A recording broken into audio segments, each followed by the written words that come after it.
tous! Aujourd'hui je vous retrouve avec une nouvelle vidéo qui va en fait être une série de vidéos sur la charge mentale, donc comment la diminuer, comment faire pour qu'elle nous oppresse le moins possible dans notre vie de tous les jours. Donc si jamais vous êtes une mère de famille et que vous ne savez pas encore ce que c'est, je pense que vous allez savoir ce que c'est juste le mot qui paraît un peu compliqué, qui est connu que depuis quelques années, mais c'est depuis la nuit des temps qu'il y a ça. Donc qu'est-ce que c'est la charge mentale en fait? Comme son nom l'indique, c'est la charge que l'on a dans notre mental. Donc d'autant plus quand on est mère de famille, c'est-à-dire tout le temps penser à tout. Il faut prendre rendez-vous. Qu'est-ce qu'on mange ce soir? Il faut vite que je fasse le ménage. Vite, j'en ai un tel à aller chercher à la crèche à telle heure. Puis en fait, j'ai l'autre. Et il y a l'activité. Et en fait, voilà, dans notre tête, il y a tout qui se bouscule. On est fatigué, on est tout le temps en train de penser au lendemain, à la veille, ce qu'on avait oublié, au surlendemain, à dans 3 semaines, ce qu'on doit faire. Et en fait on n'en peut plus et c'est super dur. Il y a des moments où on est à la limite du craquage. Je pense qu'on est beaucoup à des fois le soir cogiter. Par exemple sous la douche tranquillement, au lieu de se détendre, se savonner, non, on est en train de se dire mince, qu'est-ce que j'ai oublié? Qu'est-ce que je dois faire demain que je dois ne surtout pas oublier? Qu'est-ce que j'ai à faire ça? Ah mince, il y avait tel truc. Donc voilà, je pense que ça nous arrive à toutes. C'est soit sous la douche, soit en train de conduire, soit en train de faire à manger. On cogite et c'est compliqué de réussir à se rappeler de tout et surtout à faire le vide dans notre esprit. C'est compliqué, surtout quand on est maman et de plusieurs enfants. Donc c'est pour ça que je vais vous faire une petite série de vidéos pour vous aider à apaiser en fait votre esprit et à réduire cette charge mentale. Il va falloir du coup sur plusieurs temps dans la semaine, dans le soir, etc. se poser et faire tout ce qu'on a à faire pour justement le reste de la journée ou de la semaine avoir le moins de choses à penser. Donc comme vous le savez, je vous ai déjà expliqué dans plusieurs vidéos maintenant comment je fonctionne. Je fais des menus, donc ça c'est super important parce que la fameuse question de on mange quoi ce soir? On l'a tous eu, on l'a toutes eu. Pourquoi préparer ces menus? Parce que c'est beaucoup plus simple. Vous faites une liste de tous les menus. Donc après, je vous l'ai déjà dit plusieurs fois, moi comment je fonctionne. Quand je fais sur une semaine, je fais 7 plats parce que je fais en gros et on en mange le lendemain midi. Si vous, ça ne vous plaît pas de faire ça, vous pouvez tout à fait faire 14 plats. Mais après, on est quand même dans la charge mentale et tout. Moi, je vous conseillerais plutôt de faire 7 plats parce que si vous vous amusez à tout le temps faire à manger le midi et le soir, à un moment donné, vous n'allez plus avoir le temps de faire quoi que ce soit. Au moins, tout est planifié, tout est fait et j'ai cette charge en moins dans ma tête. Ensuite, par rapport aux courses, comme je vous ai dit, vous faites vos listes par rapport aux plats que vous allez faire. Vous pouvez rajouter quand même 2-3 autres trucs si jamais il y a un imprévu ou quoi que ce soit. Mais au moins, au niveau des courses, vous savez que tout est plié, tout est fait. Il n'y a pas besoin de ressortir, acheter quoi que ce soit. Ensuite, dans cette vidéo, je vais vous faire un meal prep ou batch cooking, ça a plusieurs noms. C'est-à-dire préparer ses repas à l'avance. Donc ça, vous n'êtes pas obligé de le faire. Là, j'ai voulu le tester pour justement me laisser plus de temps le soir plutôt que partir directement en cuisine à 17 h et me dépêcher de faire à manger parce que nous, on mange quand même assez tôt. Donc il faut qu'à 17 h je sois en train de faire à manger, sinon c'est trop tard. Donc pour m'éviter ça, j'ai préparé du coup pendant le week-end, donc sur plusieurs jours, vendredi soir et samedi soir, mes repas. Mais en premier, avant tout ça, je vais vous expliquer comment j'essaye de réduire ma charge mentale au niveau du ménage, en fait le soir. Donc vous savez, si jamais vous avez déjà vu cette vidéo, sinon je vous la mets dans le i, je vous ai fait une vidéo sur comment je m'organise sur la semaine pour mon ménage. Mais il faut savoir aussi que je fais le ménage tous les soirs pour au moins le matin, quand on se réveille, on a l'esprit aéré. C'est pas du tout agréable de se lever dans le bazar.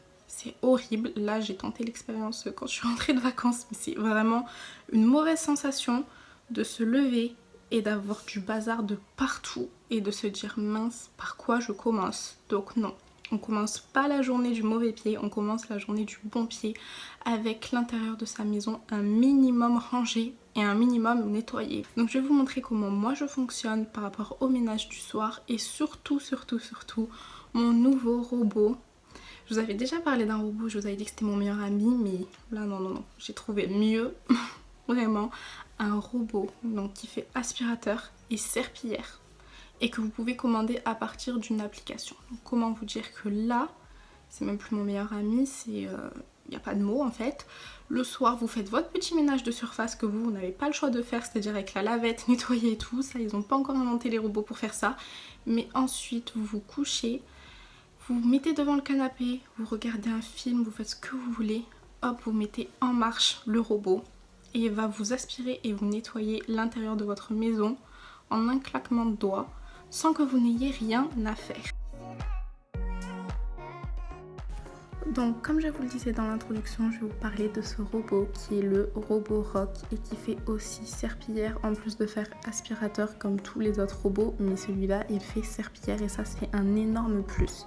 Donc pour utiliser la fonction serpillière, il suffit juste de rajouter de l'eau dans le bac à eau, ne pas mettre de détergent, ne pas mettre d'eau chaude, donc ça nous simplifie la vie, de la simple eau froide que vous versez comme ça, donc soit à partir du robinet, soit comme moi avec un doseur, et vous remettez le bac à eau dans votre aspirateur. Vous avez juste à ajouter la petite serpillière qui s'enlève et qui donc peut se laver à la machine à laver. Donc là j'avais déjà lavé ma maison avec, donc elle est un peu foncée mais normalement elle est toute blanche, et vous allez la poser du coup sur l'emplacement spécial. Vous avez des scratchs pour qu'elle tienne bien et vous avez juste à la faire glisser et en 2 secondes elle est mise, il n'y a pas besoin de forcer ni quoi que ce soit. Tant que j'avais l'aspirateur sous la main, je vais vous montrer comment enlever le bac à poussière. C'est super simple, sachant que le bac peut contenir énormément de poussière. Donc j'ai déjà nettoyé 3-4 fois ma maison avec et regardez tout ce qu'il m'a pris. Il a même réussi à attraper un gros Pikachu qui datait du coup de l'anniversaire de Noé. Je ne sais même pas où il l'a trouvé, mais il l'a trouvé. Et comme vous voyez, il l'a super bien aspiré. Avec un aspirateur lambda, ça ne l'aurait même pas pris. En une simple pression, vous pouvez du coup vider votre bac à poussière et le remettre.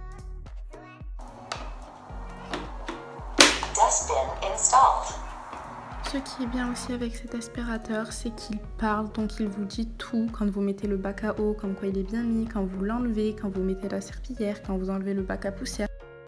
Le vrai plus de cet aspirateur, c'est que c'est un robot intelligent. Ce n'est pas un simple robot, c'est un robot intelligent. Donc normalement, les robots aspirateurs, ils vont vous aspirer, ils vont tourner dans toute la pièce et dès qu'il y aura un moment où il y a un mur ou un objet ou quoi que ce soit qui les gêne, ils vont tourner dans l'autre direction. Là, non. Ce robot, ce qu'il fait, c'est qu'il a une carte intégrée. Donc, je vais vous montrer tout à l'heure avec l'application. Il va avoir la carte de votre appartement ou de votre maison.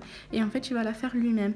La première fois que vous allez l'utiliser, il va faire le tour de toutes les pièces pour délimiter chaque mur, chaque obstacle et du coup garder en mémoire dans quelle maison il est pour pouvoir nettoyer plus vite la fois d'après.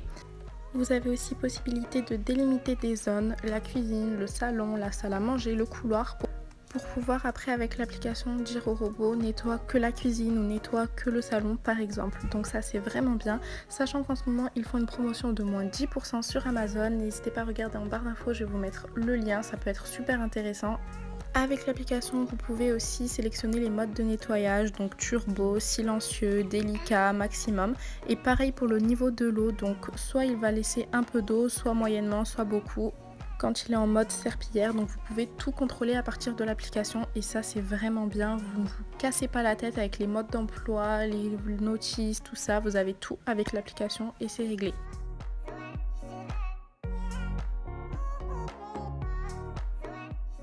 Vous avez aussi la possibilité de modifier la carte, de mettre les zones interdites. Donc moi pour le coup j'ai mis en dessous de ma cuisinière pour pas qu'il passe en dessous, au niveau du tapis parce que vu que je l'ai mis en mode serpillière pour pas qu'il me mette de l'eau partout. Mais voilà, vous pouvez faire comme vous voulez les zones où il ne passera pas. Et quand il aura terminé, il vous enverra un message pour vous dire que c'est fini et vous allez voir partout où il est passé. Donc vous voyez ça fait des zigzags et ensuite la serpillière est toute noire. Donc ce qui montre bien qu'elle a tout nettoyé dans la maison. Donc je vous dis même pas le gain de temps.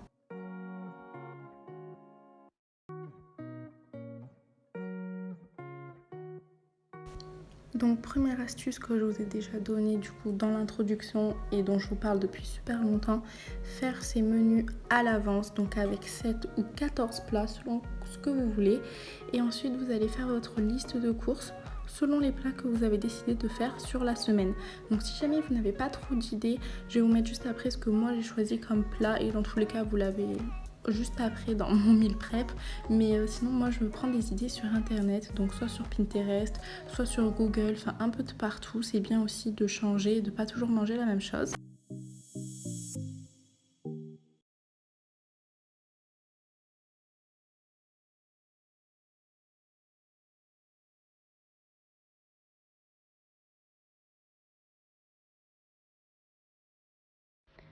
Et donc voilà pour mes menus et ma liste de courses. Si jamais vous voulez tout voir, n'hésitez pas à mettre pause. Pour ce meal prep, j'ai décidé d'utiliser mon Cookéo parce que souvent vous me demandez mon avis dessus. Je vous disais que je l'utilisais pas trop, donc là j'avais vraiment envie de l'utiliser pour voir à peu près ce que je pouvais faire avec et du coup vous filmer des recettes. Donc la première recette va être un curry de chou-fleur. Donc il va vous falloir des épices. Normalement il faut juste du curry, mais moi j'ai utilisé du cumin, du curcuma, de la coriandre et du gingembre. Il va vous falloir également du chou-fleur, de la dinde ou du poulet, des oignons, un peu de coulis de tomate et une boîte de lait de coco. Donc je commence par couper mes oignons parce que je vais les faire revenir en premier. Donc c'est tout simple, je vais prendre mon cookéo et je vais le mettre en mode doré. Je vais mettre de l'huile d'olive, je vais attendre que ça chauffe et je vais mettre mes oignons et du coup les faire revenir comme ça dans le cookéo.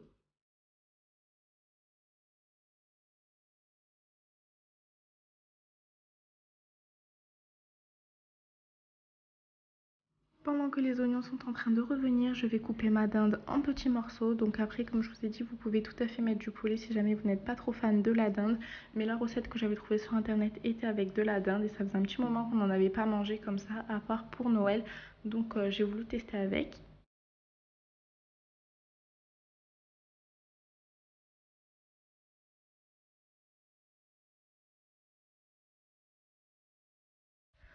Une fois que les oignons commencent à être translucides, je vais rajouter mes petits morceaux de dinde. Je vais bien mélanger et quand les morceaux vont être un peu blancs, je vais rajouter toutes mes épices. Donc comme je vous disais, dans la recette principale, c'est juste du curry. Moi, comme par hasard, j'en avais plus, donc j'ai utilisé mes propres épices. J'ai rajouté du sel, du poivre. Et au niveau des épices, j'ai mis à peu près à l'arrache, vous me connaissez depuis longtemps. Je compte pas vraiment, il y a des fois où j'essaye de compter pour vous dans les recettes, mais en vrai je fais toujours un peu à vue d'œil avec les cuillères comme ça. Quand on a vraiment l'habitude de cuisiner, après on fait beaucoup de choses à vue d'œil parce qu'on connaît les ingrédients, on sait à peu près nos goûts et on sait ce que ça va donner.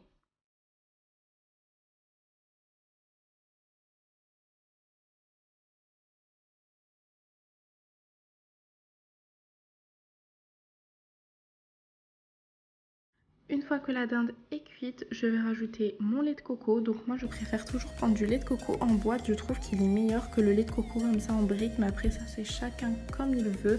C'est tout aussi bien aussi avec du lait de coco en brique. Je rajoute un peu de coulis de tomate, je mélange et là je vais passer en cuisson rapide qui est en fait une cuisson style cocotte minute. Mais avant ça je vais rajouter mon chou-fleur. Donc vous pouvez totalement utiliser du chou-fleur frais, c'est même mieux. Moi j'en avais pas donc j'ai utilisé du chou-fleur surgelé.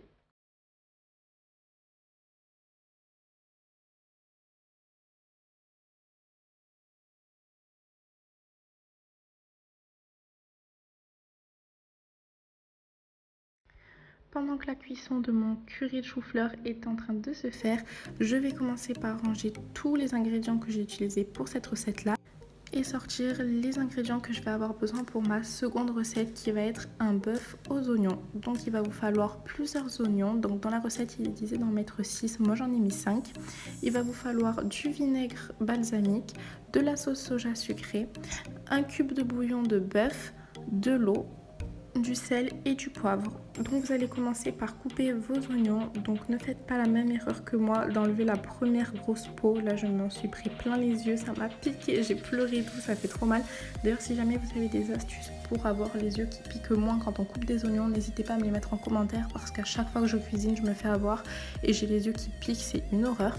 Donc vous allez couper vos oignons en lamelles. Donc c'est important que ce ne soit pas des petits cubes mais plutôt des lamelles parce qu'en fait l'oignon va être la sorte de légumes qu'il y aura avec le bœuf. Donc il ne faut pas que ce soit des petits morceaux comme on fait d'habitude dans n'importe quel plat. Il faut vraiment que ce soit des lamelles. Donc là, mon curry de chou-fleur a terminé. Donc je vais tout mettre dans des boîtes parce que par la suite, c'est des boîtes que je vais laisser au congélateur. Donc comme je vous expliquais, en fait, j'ai préparé mes plats à l'avance. Et le jour J où j'aurai besoin de tel plat, j'ai juste à prendre la boîte, à la faire décongeler et à mettre l'accompagnement. Donc par exemple, avec le curry de chou-fleur, vous pouvez tout à fait mettre du riz. Pour le bœuf aux oignons, ça va être plutôt des nouilles ou même avec du riz. Et vous allez voir par la suite les autres recettes que je vais faire. Je vais vous expliquer comment je fonctionne. Mais pour les plats comme ça en sauce, je prépare juste le plat en sauce justement et l'accompagnement j'aurai juste à le faire le jour J. Ça m'évitera de faire le gros plat le soir et de perdre 1 heure à 1 heure et demie en cuisine. J'aurai juste à faire cuire mes pâtes ou mon riz en 5 minutes.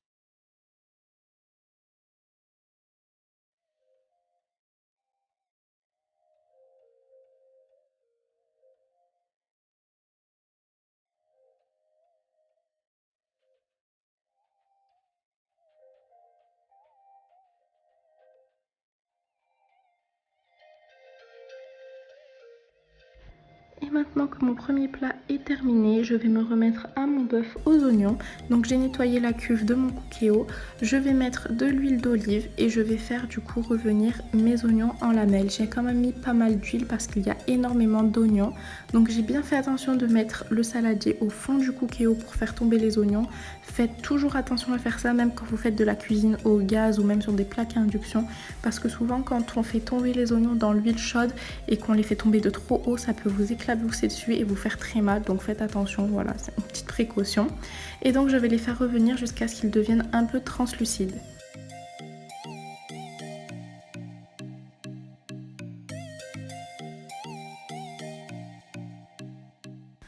Une fois qu'ils commencent à devenir translucides, je vais mettre 4 cuillères à soupe de vinaigre balsamique et 4 cuillères à soupe de sauce soja sucrée. Donc c'est ce que j'ai mis au début, mais il faut savoir que j'ai rajouté de la sauce soja sucrée par la suite. Donc je vous dirais d'en mettre à peu près 8 cuillères à soupe.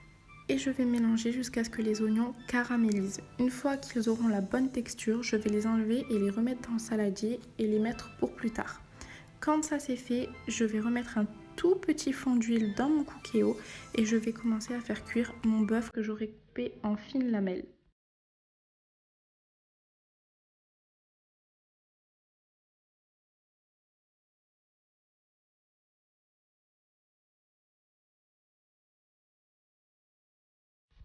Une fois que le bœuf est à peu près cuit, je vais prendre du coup des cubes de bouillon de bœuf et je vais les émietter sur le bœuf et je vais bien mélanger. Ensuite, dans la recette que j'ai choisie, il disait de mettre 500 ml d'eau. Moi, j'ai mis 700 ml pour qu'il y ait un peu plus de sauce parce que comme je vous ai dit, vu que je fais des gros repas pour qu'il y en ait pour le lendemain midi, j'augmente un peu les doses.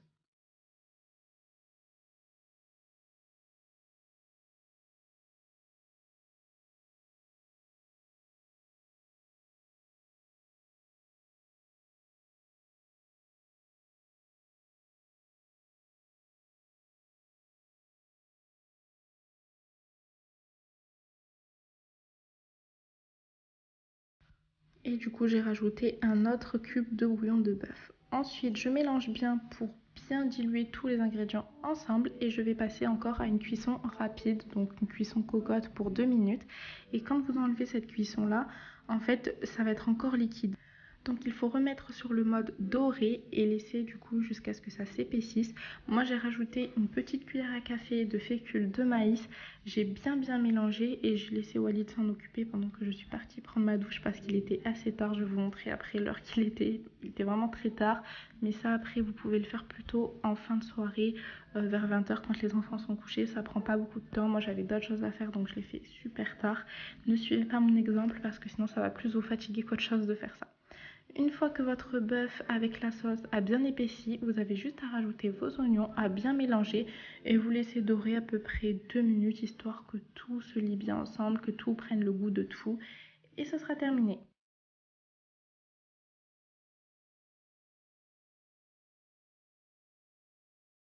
Et une fois mon plat fini, je vais les mettre dans des petites boîtes Tupperware.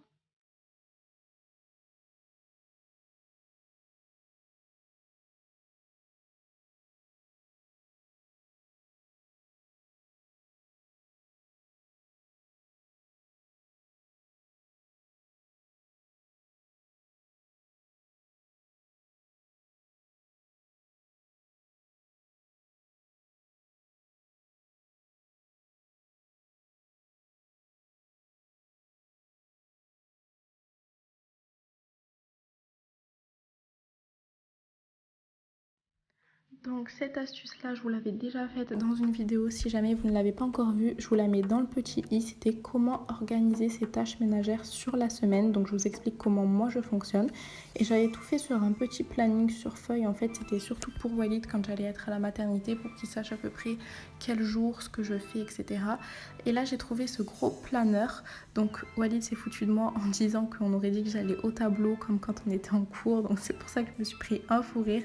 Donc je vous disais, j'ai trouvé ce gros planeur chez Action pour 3 € il me semble, il y a plusieurs modèles. Et je l'ai mis comme ça entre mon salon et ma cuisine et j'ai réécrit les gros points que je fais en fait sur la semaine pour rien oublier. Et vous avez aussi une partie encadrée avec écrit mémo pour rien oublier. Donc là pour le coup, j'avais rendez-vous chez le médecin dans la semaine, donc je l'ai écrit pour pas oublier. Donc voilà ce que ça donne, en plus il est blanc donc je trouve que ça se marie bien à mon intérieur.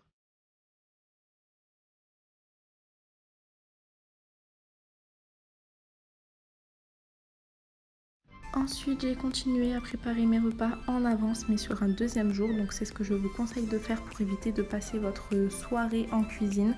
Vous faites ça sur 2 jours. Donc moi personnellement, j'ai fait ça le vendredi soir et le samedi soir. Comme ça, dimanche, j'étais tranquille.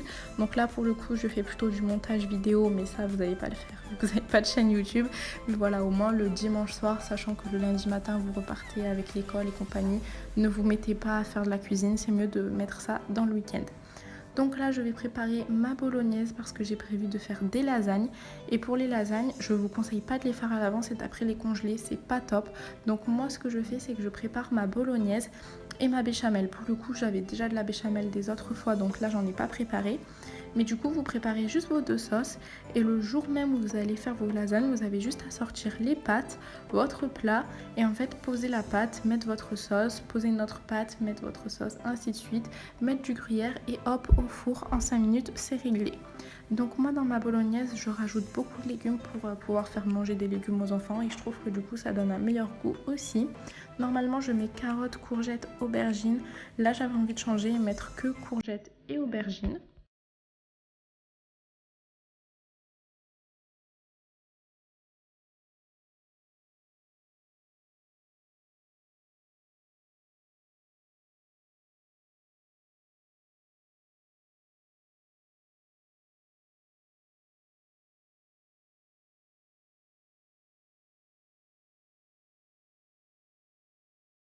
Une fois tous mes légumes coupés en petits dés, je vais les faire cuire à la vapeur avec le Cookéo comme d'habitude. Donc en 5 minutes c'est réglé, c'est cuit et au moins ça ne colle pas au fond de la poêle. Si jamais vous faites souvent cuire vos légumes dans la poêle, c'est pas top et au moins ça garde toutes les vitamines en passant par la vapeur.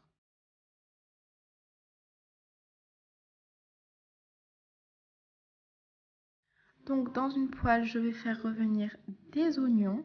Donc une fois qu'ils sont un petit peu translucides, qu'ils commencent à être un peu mous, je vais rajouter ma viande hachée et je vais laisser cuire du coup les deux ensemble pour que ça prenne bien le goût des oignons.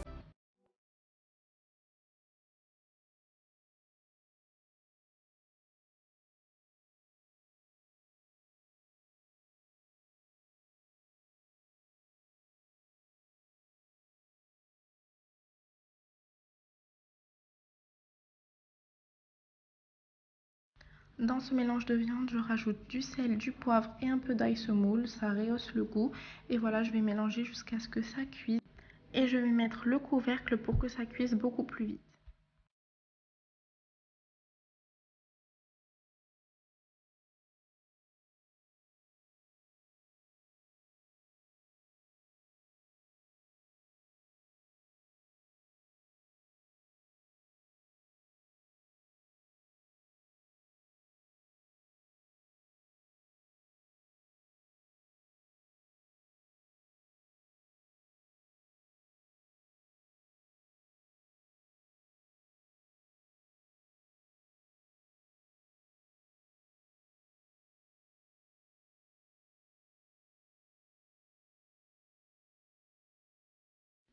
Une fois que ma viande est cuite, je la mets sur le côté et je vais prendre une grosse casserole où je vais rajouter 2 briques, 2 coulis de tomates, donc pour faire la sauce tomate.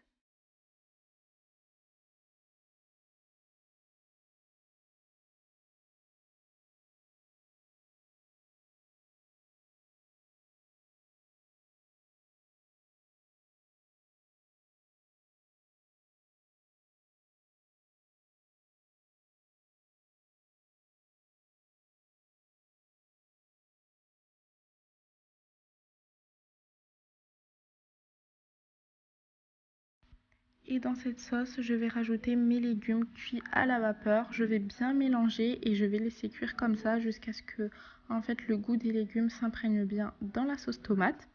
Et je vais rajouter ma viande avec les oignons et je vais laisser comme ça cuire 5-6 minutes histoire que vraiment tout se lie avec tout. Et je vais rajouter 2 cuillères à soupe à peu près de vinaigre balsamique parce que ça rehausse le goût des légumes.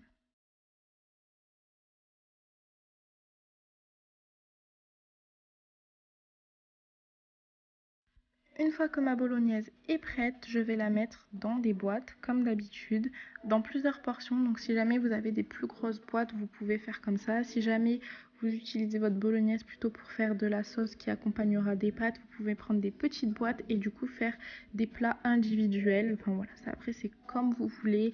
Vous pouvez faire une boîte, plusieurs boîtes, c'est comme vous avez la place dans votre congèle ou dans votre frigo. Vous faites au feeling.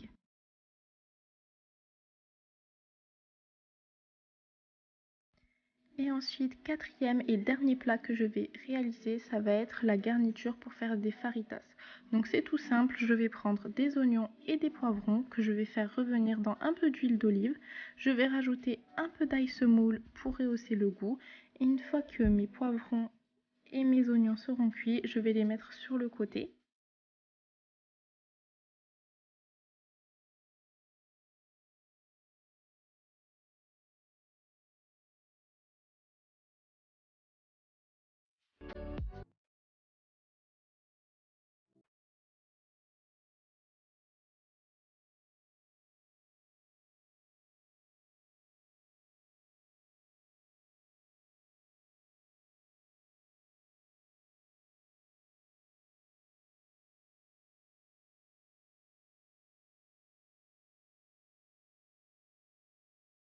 Dans une poêle, je vais mettre de l'huile d'olive et je vais faire revenir mon poulet.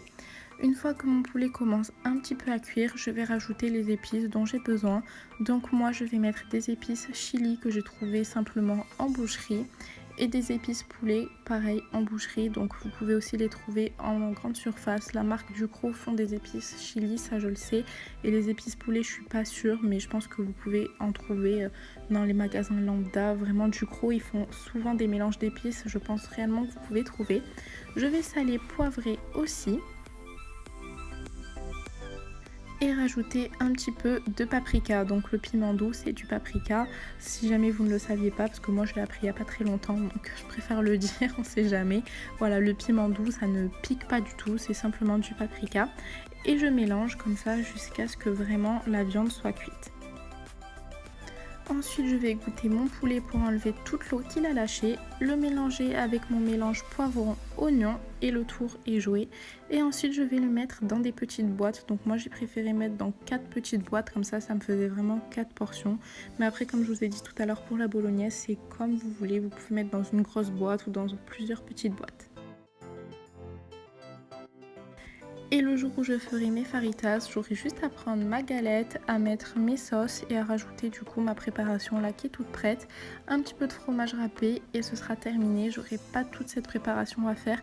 Donc voilà, c'est pour ça que j'aime bien le principe de faire en amont. Vous avez tous vos plats qui sont faits et vous avez juste à faire l'accompagnement ou juste par exemple pour les lasagnes, à les monter et les mettre au four. Donc voilà ce que ça donne et je vais tout mettre au congèle.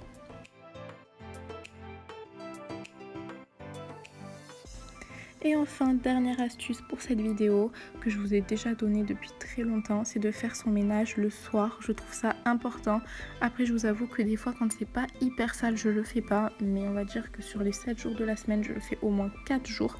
Parce que comme je vous disais dans l'introduction, c'est pas cool de se réveiller avec le bazar dans la maison. C'est toujours bien de nettoyer, surtout nettoyer en fait. Ranger, c'est une chose, mais voilà, la plaque à gaz pleine de gras, la table où on a mangé avec les miettes et tout, c'est pas possible d'aller se coucher en laissant ça comme ça. Et le lendemain matin, retrouver ça tout sale. Non, non, non, il faut absolument nettoyer. Donc moi quand je suis partie à nettoyer, après je range tout. Je peux pas juste nettoyer la table et laisser le bazar sur le côté. Donc non, je range tout, la vaisselle, etc.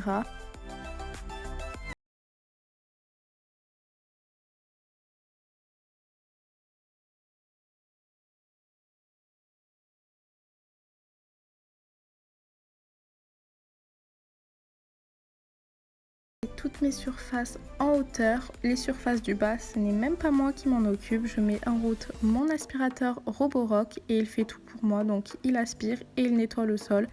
Et pendant ce temps, moi je vais me reposer pour un repos bien mérité. Je laisse mon aspirateur s'occuper de tout. Je surveille via l'application qu'il fasse bien ce que je lui ai demandé de faire. Et quand il a fini, il m'envoie une notification sur mon téléphone et je sais que je peux aller me coucher sereinement en ayant tout mon intérieur de propre. Donc voilà, cette vidéo est terminée, j'espère qu'elle vous aura plu, qu'elle vous aura motivé, qu'elle vous aura surtout donné des conseils pour un peu vous aérer l'esprit et moins vous prendre la tête. Comme je vous ai dit, ça va être une série de vidéos, donc il y en aura plusieurs autres qui vont arriver, pas forcément à la file, il y aura peut-être d'autres vidéos entre temps, mais voilà, ça va être dans les prochaines semaines pour vraiment se simplifier l'esprit. Donc c'est une vidéo qui sert pour vous mais aussi pour moi parce que ça m'arrive d'être débordée et de péter un plomb dans ma tête. Donc ça m'aide pour moi, pour pouvoir faire mon quotidien de tous les jours et moins me prendre la tête, mais aussi ça vous aide à vous, donc c'est super. N'hésitez pas à me dire ce que vous en avez pensé en commentaire, à mettre un pouce bleu et à vous abonner comme d'habitude, vous savez que ça me fait super plaisir. Bisous!